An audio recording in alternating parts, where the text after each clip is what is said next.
This evening, we are going to talk about why, as Christians, we would need a Savior. I have a friend of mine on social media who has turned away from her faith for many years because she had said that there was this nagging that was going on in the back of her mind. So she commenced to do all this kind of research. And she said, it doesn't make sense why God would create us in such a way that we would need a Savior. Well, that's not actually the way it happened. I was not there, but I know. But it does make sense of why we need a Savior. Because if we believe in a God who is omnipotent, that this being who is all powerful, who knows all, then God would know, even before he began the process of creating the universe, he would know that we were going to fail. Now, we do know that angels were created before man, but they were in the same boat, so to speak. The angels' job when God created them was to serve God. That is their purpose, to serve God.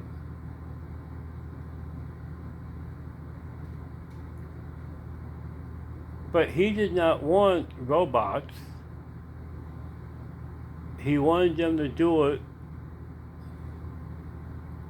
because they recognize who he is and what he is, and that they would be willing to do that on their own accord. The same with man. We were created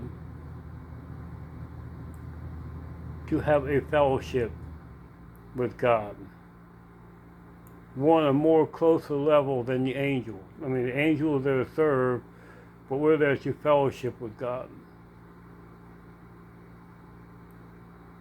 And so again, God did not create us perfect, because if he did, number one, we would not need God.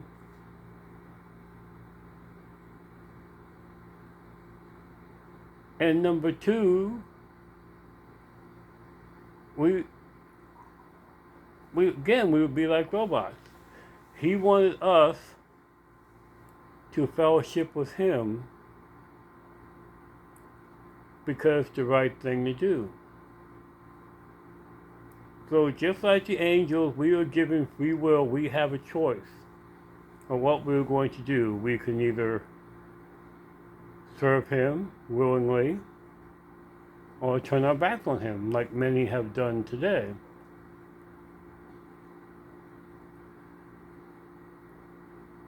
So when the serpent tempts Eve,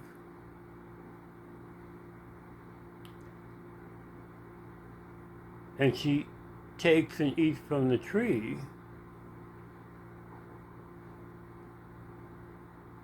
it's not the sin that she had, it's not that she ate from the tree, it's because she disobeyed. God told Adam and Eve, you have all this that you can eat and enjoy from. Just do not eat from this one tree. Now you have to remember that even though they might look like a man and woman in their prime, if you go by Hebrew terms, they consider a boy a man at 13. Same as a girl. A girl became a woman at 13. That when she could be married, have children. And so, even if you look at a 13-year-old today compared to those two, a 13-year-old today has a lot of growing up that they have done. We're talking about the first man and woman. Their thought process are probably like children. They are still learning. And so when God said, "Don't eat off this one tree," at first they're like, "Okay," like a lot of kids, you tell a child not to do something, "Okay, I won't do it." And then the first little thing comes along and then they do it. Well, see, God knew this before He put them in Eden. He knew they would fail, and that's why He had a plan from the very beginning. He knew. And He probably sat up there talking to Jesus saying, when I do this, they're going to mess up. And we got to have a plan for how to put things back on track. And when that happens, you're going to go down there. But you're not going to go down as you are now. You're going to go down as a baby, a human baby. And you're going to become one like them. But you're going to be perfect. And then when the time is right, you're going to pay the ultimate sacrifice to pay for the mistakes. And it's going to erase it. We can get back to where we're supposed to be.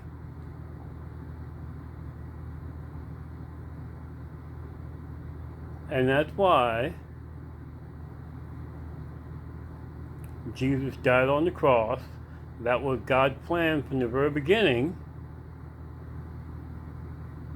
Because He knew we would fail. He knew we would mess up.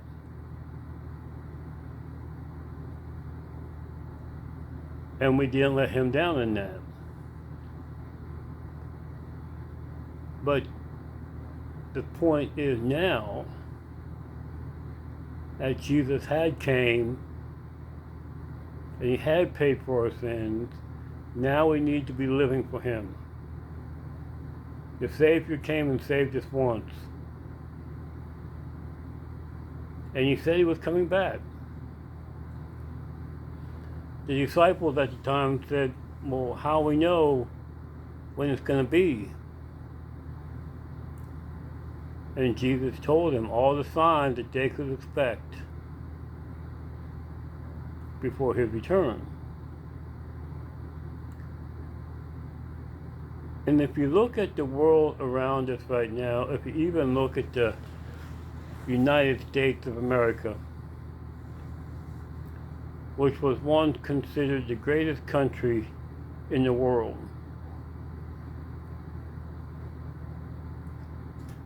but we have let greed and decisiveness control us. We let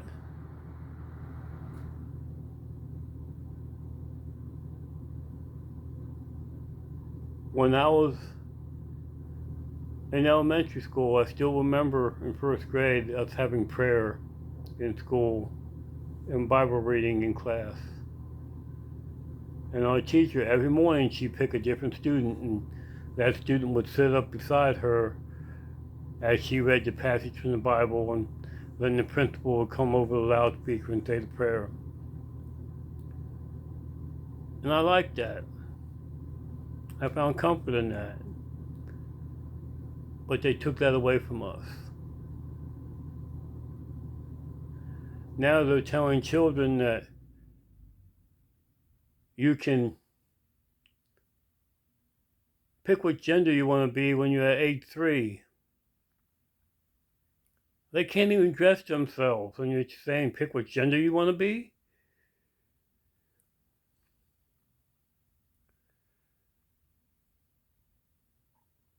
They get mad if a football player bows in the end zone and says a prayer after a touchdown. But it's okay to have drag queens read books to children in libraries.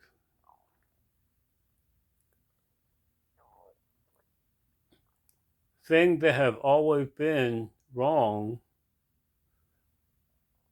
people are now saying it's right.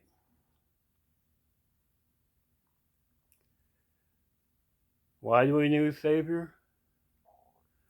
Look around us. And He's coming back when you least expect it. He said, "You will not know the hour or the day when I return, and I'll come in like a thief in the night." So for those of us who know the truth, or if we have a feeling about the truth, we need to get ready. Because it's coming. This isn't a message about panic and fear, and it's about the truth. But why we need a Savior. We are in the big pool and we're going under. And the ultimate lifeguard is coming back to save us. And just when we think all hope is lost, that big hand's going to reach under the water and pull us out.